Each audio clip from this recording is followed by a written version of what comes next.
Designing learning objects that promote active learning in asynchronous online courses. Most recently, there's been a huge push for improving classroom education and instruction by making learning more active and engaging. So in this presentation, we're going to look at what that looks like in an online classroom, more specifically in an asynchronous online course where students are separated by the times that they have different abilities or availabilities to work on coursework. So we'll start by going into and looking at the concept of effective instructional design. And basically, the biggest piece is that you have to start with strong student learning outcomes. Those have to be developed first before you can ever develop the course. And so when it comes to actual course development, online course development, one of the things that I like to work off of is Brenton's learning design. And his approach basically looks at you first think about the purpose of your teaching. What is it that you want students to learn? What do you want them to achieve or demonstrate? And then once you have those things lined out based on your objectives, then you design strategies and approaches to realize those outcomes. So three important remarks that were made out of that learning design is that clear aims and learning outcomes are aligned to the materials, activities, and assessments that are provided to students. They tie together outcomes and assessments. Also, opportunities for students to apply their learning as they study, and thus they build knowledge through the experience and opportunity.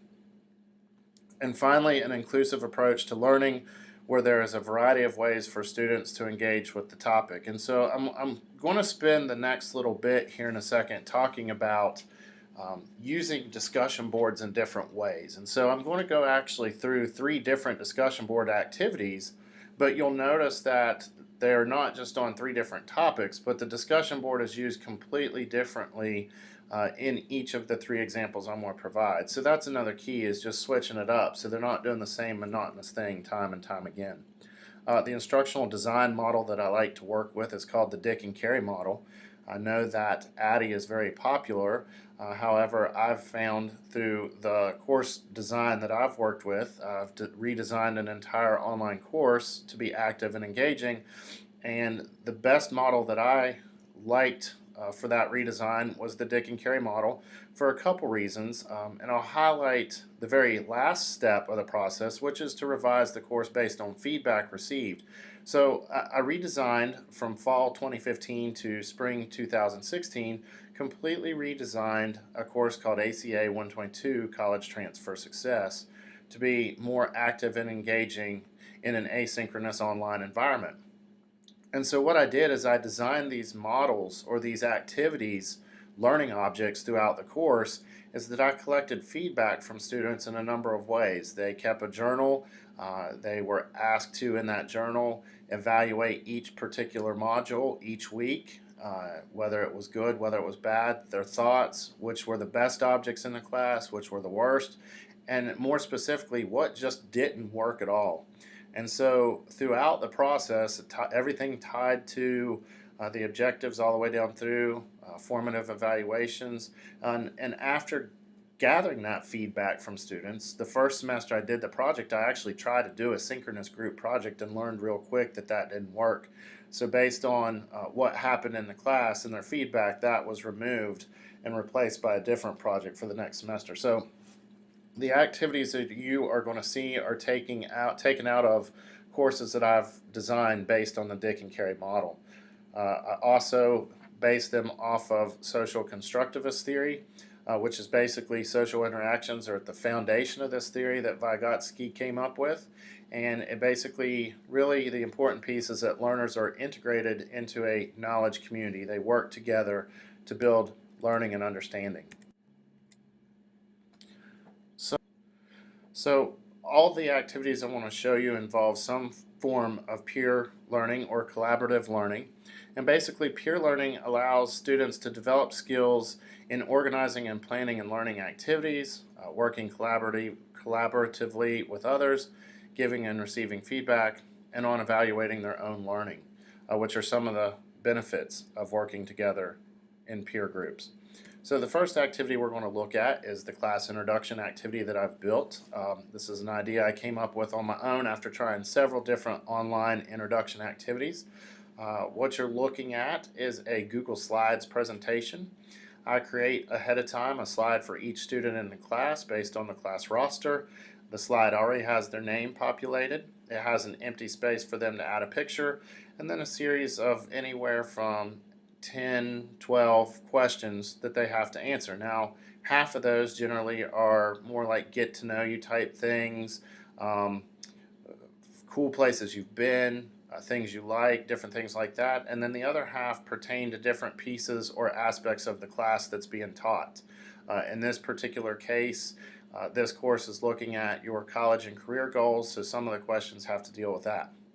So they go through and complete their slide, and then they have some commenting requirements where they have to go in and find either the person below them or the person above them, or they have to locate someone who has a similar interest, and they have to add comments. And so they're required, 2 to 3 comments based on the requirements, and they're given strict guidelines as to what those are.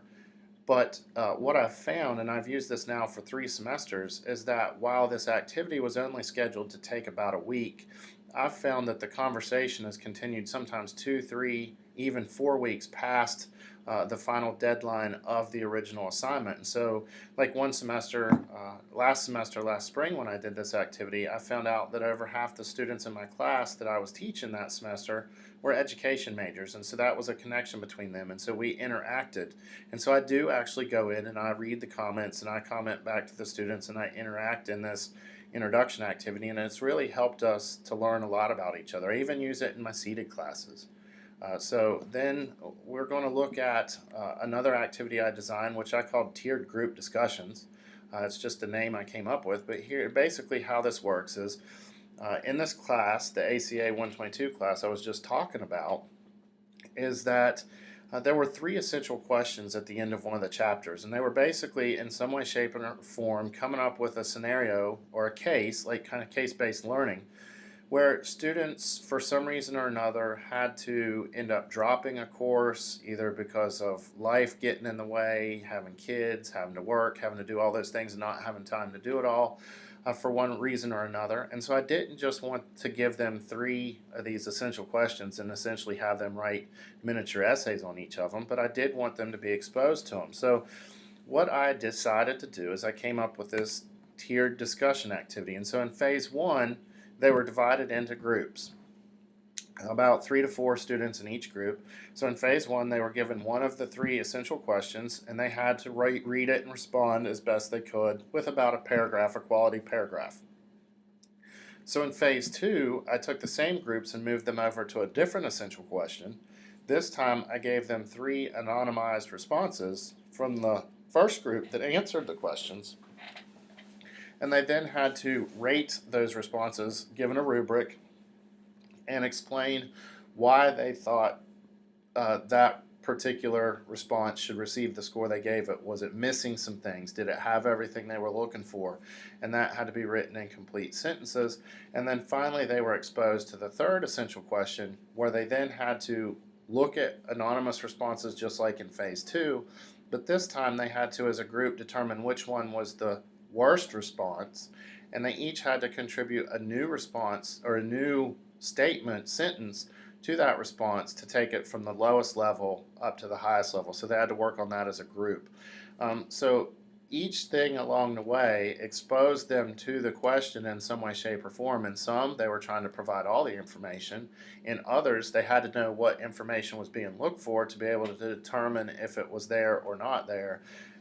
And then they were able to contribute by working together to see how they could improve it. So in the end, they got exposure to all 3 questions. The next thing is, of course, 2 sides to an argument. And what I did here is I took a series of, one of the things we talked about is hacking, and it has goods to it and it has bads to it. So I took and found 6 TED Talks. 3 were supporting and 3 were against the concept of hacking, and I basically gave the students a scenario where they are the deciding vote, that Mitchell Community College is trying to decide if they're going to add a hacking program to the college's list of programs that they offer. And so students had to watch these 6 videos and choose a side based on their own personal preference and the information they watched. And they had to compose a business letter, a formal business letter to the Vice President of Academic Affairs explaining why the college should or should not add the program. And then, of course, in the discussion forum, the commenting portion that took place afterwards, they then had to find someone who had chosen the same side that they did and kind of compare and contrast their answers to see, which points did they bring up that I didn't, or which ones did I bring up that they didn't, and they had a conversation about that. But then they had to take the person who chose another person who chose the opposite viewpoint, and they had to try to convince them why they should change their viewpoint from one to the other. The next thing is called buying a computer discussion. And in the buying a computer discussion, this was a little bit different. So what I did, instead of teaching them about all the different parts of a computer, which they have to learn about, they have to understand what RAM is, what processor speed is, operating system, and before in the past I'd brought in, hard machinery and had them point it out and pick it out and everything. But what I decided to do this time is I gave them a $1,000 budget and said, all right, you're a first-year student. The college understands it's important for you to have a computer. They're giving you $1,000 to do so. Here is the budget, but you have some constraints you have to follow. You have to make sure it meets certain standards in order to use your money to purchase that computer. And so it had a minimum RAM, a minimum storage amount, minimum processor speed, and so they had to understand those in order to find these. So they had a chart that they filled out, an Excel spreadsheet, and from there they had to choose 2 good options for desktops and 2 good for laptops, and from that they narrowed it down, and they had to choose of the 4 that finalists they came up with. They then had to choose one to promote to the college in a 30-second radio commercial. And so they actually had to write out, we didn't have them record. In the next section of this course I teach, that's what I would have them do, is to actually record their voices in a radio broadcast. But they had to promote that particular machine to the rest of the college using all those specs that we've talked about all the way through, so that now when they go to buy their next computer, they're going to know what to look for and what it means. Like if I go under a minimum processor speed, what's that going to mean for me? Like if I have to edit a lot of video, or I'm an art major and I've got some real taxing things going on my machine, this is going to allow me to understand both what I need to accomplish in terms of objectives from the course, but it's going to offer some assistance to me in real life when I'm making these decisions. And so then you just see the references that I used to create this presentation. But I hope you enjoyed these activities or these learning objects that I've developed for collaborating in an asynchronous online environment.